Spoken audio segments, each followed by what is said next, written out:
Rosa ha venido solo del Bueno, muy buenas tardes a todas. Bienvenidas una tarde más de viernes al Sol de la Conce. Bueno, muchos ya lo sabéis, pero me repito que es el día que destinamos a los debates, a las charlas y a profundizar un poco más en los intereses de la vida política, la vida socioeconómica, debates de pensamiento e ideología. Hoy es un día prenavideño, así que bueno, podemos darnos por satisfechos de poder disfrutar de una presentación de un libro que nos invita a un debate de política exterior, un debate de lo que podemos entender como geopolítica también, a su manera. Y realmente es interesante para el Sol de la Conce porque hacía ya tiempo que no podíamos tener la excusa para abordar asuntos de geopolítica, ¿no? Hacía tiempo ya que no tratábamos de los mismos. Esta charla de hoy viene un poquito tarde quizás, hace ya mucho tiempo que hay guerra en Ucrania, hace ya muchos muertos que nos acompañan en las noticias y bien silenciadas o con más o menos interés. Pero en todo caso, pues está muy bien traer esa mirada hacia lo que ocurre en el este de Europa, que tanto nos afecta. Hoy en día la política exterior es una cuestión básicamente del salón de casa. Lo que nos pasa afuera es lo que nos pasa a nosotros en el salón, porque en un mundo conectado no hay política exterior. Básicamente es lo mismo que puede afectar a política nacional o interior. Pues nos vamos a poner a ellos y antes de nada pues agradecer muy especialmente a Luis, que nos acompaña hoy aquí, que es como un amigo más, es como un tío del Sol de la Conce, que ya ha estado con nosotros en varias ocasiones. Y bueno, Luis Gonzalo Segura, sabéis que tiene un cierto nombre por su condición de exteniente del ejército. Allá por 2014, ya hace 10 años, hace mucho ya. Se lanzó a una aventura indómita y llena de valentía para denunciar las prácticas corruptas en el ejército español, el ejército de tierra en concreto. Bueno, se jugó mucho su vida, su prestigio, su vida social también y bueno, su vida profesional, obviamente. Y bueno, pues se hizo destacar por unas profundas convicciones democráticas que en el ejército español pues vinieron a chocar de frente con unos poderes muy dictatoriales, a la antigua, de falta de respeto de estos valores de derechos humanos, etc. Entonces Luis, desde el año 2014, pues, está también vinculado, como no, al Sol de la Conce como un defensor de derechos humanos en general y de las condiciones democráticas más elementales de nuestra sociedad. El libro que nos presenta hoy Luis también tiene un muy buen interés desde el punto de vista de la editorial, porque nos lo trae a través de ACAL, y ACAL es para los que en algún momento de nuestras vidas nos hemos acercado a la historia. ACAL es una editorial tradicional que representa también la valentía, las ediciones valientes, ediciones que tienen que ver con lo que muchas veces conocemos como alternativas, ¿no? Una editorial alternativa de temas que no son de primera línea de prensa, pero que tiene mucho que ver con el fondo de las cosas. Es decir, que hay un prestigio editorial detrás y ACAL pues, es un buen representante de ello, ¿no? De esa empresa. Y antes de dar la palabra a Luis, pues bueno, espero que resolvamos varias cuestiones que quizás hayamos ido olvidando un poquito por los años que lleva ya el conflicto en marcha en Ucrania. En el Sol de la Conce tuvimos la fortuna hace un mes aproximadamente, todavía no, un poco más de medio mes, a finales de noviembre tuvimos en una sesión de la tertulia literaria tuvimos la ocasión de leer una obra de Natasha Godin que se llama Mi madre era de Mariupol, que es una especie de autobiografía, de investigación sobre la vida de esta autora, de Natasha Godin, de origen ucraniano, una mujer alemana de origen ucraniano, que nos planteaba cuál era el contexto histórico en el que se había desarrollado en el siglo XX la maltrecha historia de Ucrania, ¿no? Cómo había sufrido, por un lado, el totalitarismo nazi, la vida tan dura de la represión stalinista, todos aquellos totalitarismos que convivieron en el siglo XX de manera muy tensionada, y Ucrania estaba en el medio de todo eso. Entonces ahí pudimos conocer un poquillo de la historia contemporánea de Ucrania, y ahora pues está muy bien que, gracias a Luis y a su mirada sobre la guerra ucraniana, reactualicemos y veamos qué ha pasado después de todo ese siglo XX convulso, qué ha pasado con la situación en Ucrania y en esta guerra de geopolítica, de intereses entre Europa, Estados Unidos, Rusia por un lado, en fin, todo lo que ocurrió desde la revolución de la Plaza de Mayo del 2014, etc. Así que me parece muy interesante, y vamos a ver qué desvelamos y qué aprendemos, desde luego, porque la idea en el Sol de la Conce siempre es aprender algo. Le doy la palabra a Luis y simplemente os recuerdo que después, obviamente, abrimos un coloquio, un debate para consultarle todo aquello que nos quede en el tintero. Así Muy que bien. adelante, muchas gracias. Muchas gracias a todos por venir y sobre todo por el esfuerzo y el espacio que tenéis, ¿no?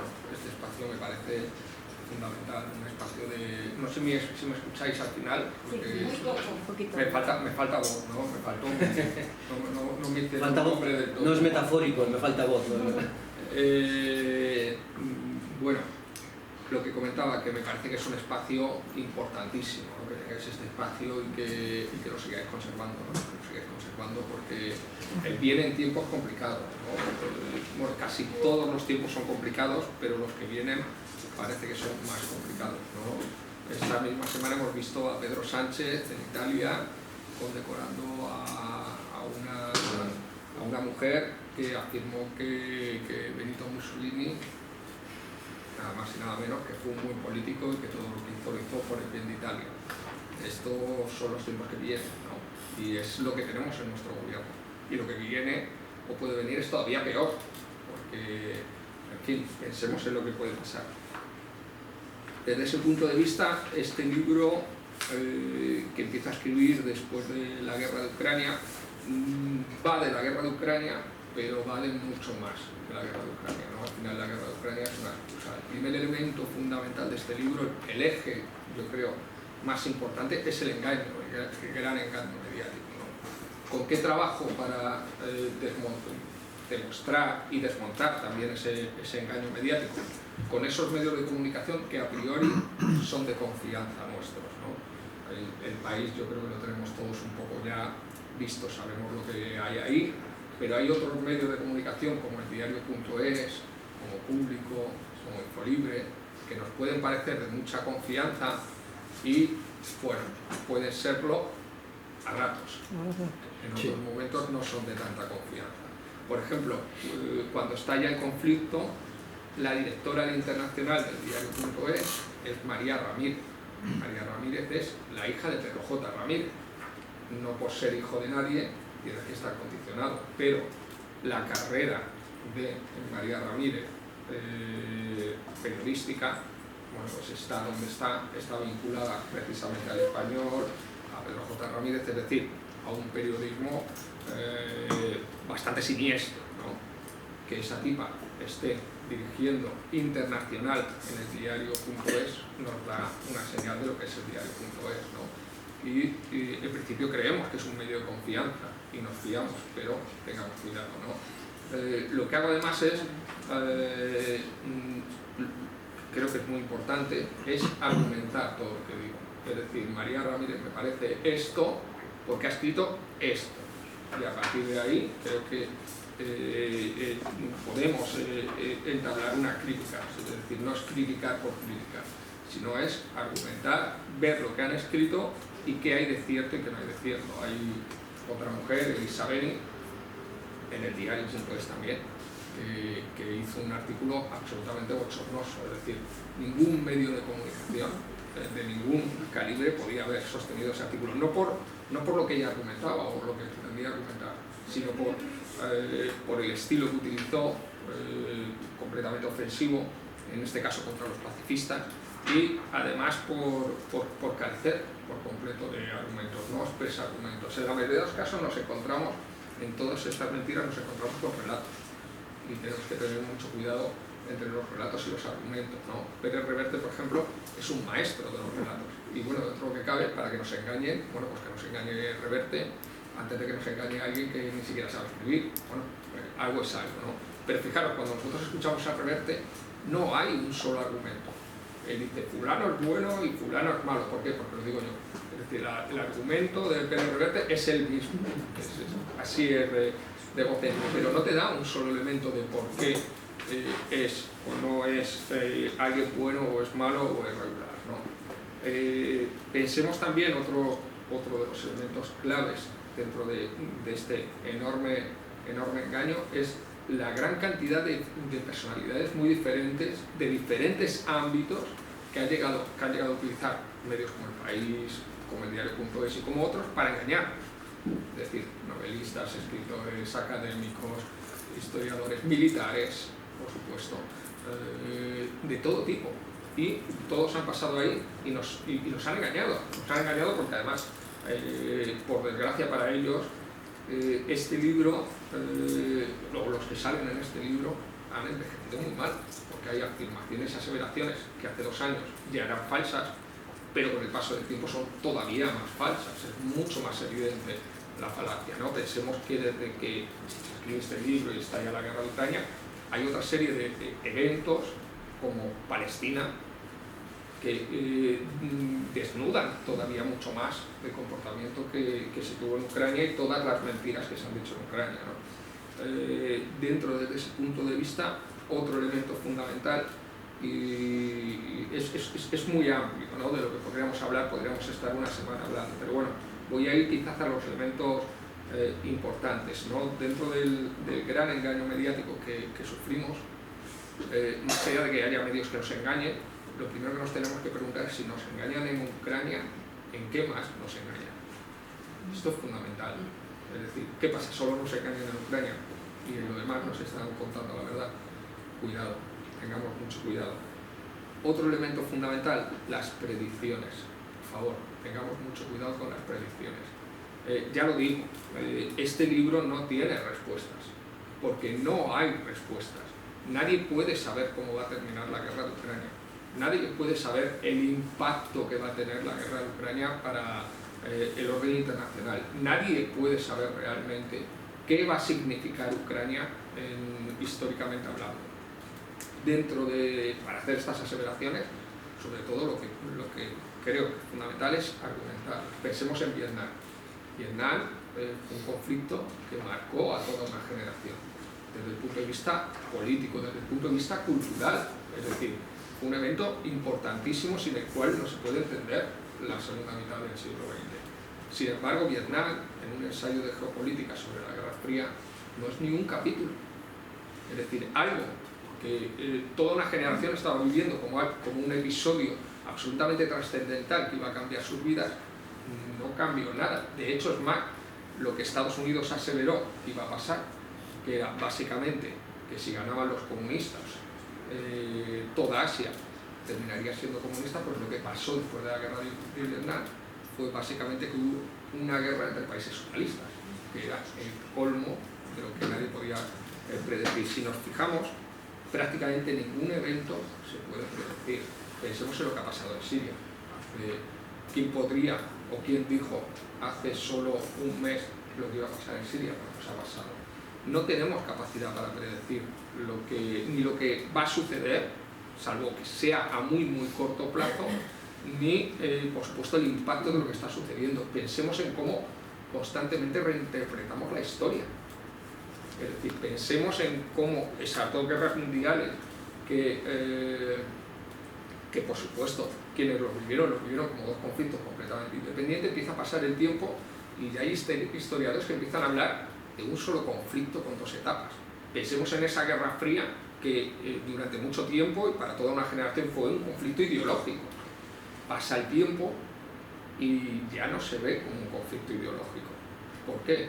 Porque el muro de Berlín cayó y lo que nos encontramos es que el conflicto entre Rusia y Estados Unidos sigue. Es decir, hay una componente mucho más importante que la ideológica, que ya estaba antes, puesto que uno de los grandes aliados de Estados Unidos en los 70 y 80 es China de Mao, ¿no? Es decir, históricamente podemos ver cómo las ideologías, las religiones han sido elementos que han jugado mucho de cara al relato, pero no tanto de cara a la geopolítica. Es decir, hay otros elementos mucho más importantes en el plano geopolítico.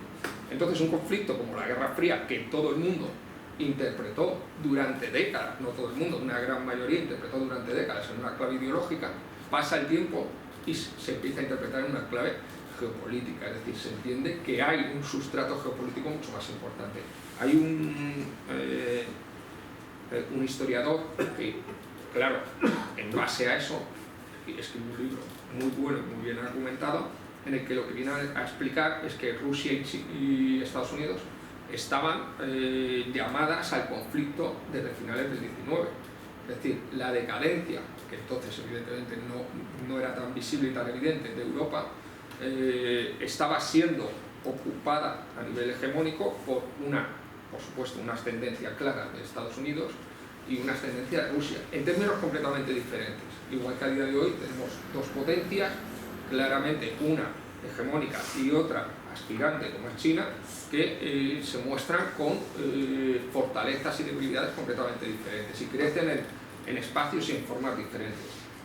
Bien, no tenemos capacidad para predecir ni el impacto de los acontecimientos que estamos viviendo, ni por supuesto el futuro a corto plazo, ¿no? Otro de los conflictos que se mencionan en el libro, la invasión soviética de Afganistán en el año 79, cuando en el año 79 la Unión Soviética invade Afganistán, eleva la tensión de la Guerra Fría a niveles que no se habían vivido prácticamente nunca desde la crisis de los misiles. Hasta tal punto en Estados Unidos hay un cambio presidencial, llega Ronald Reagan a la presidencia. Ronald Reagan, quizá uno de los presidentes más anticomunistas de la historia, que ya decir, dentro de lo que es el espectro norteamericano, ya decir, porque ahí casi todo el mundo de serie es anticomunista, bueno, pues este era el máximo.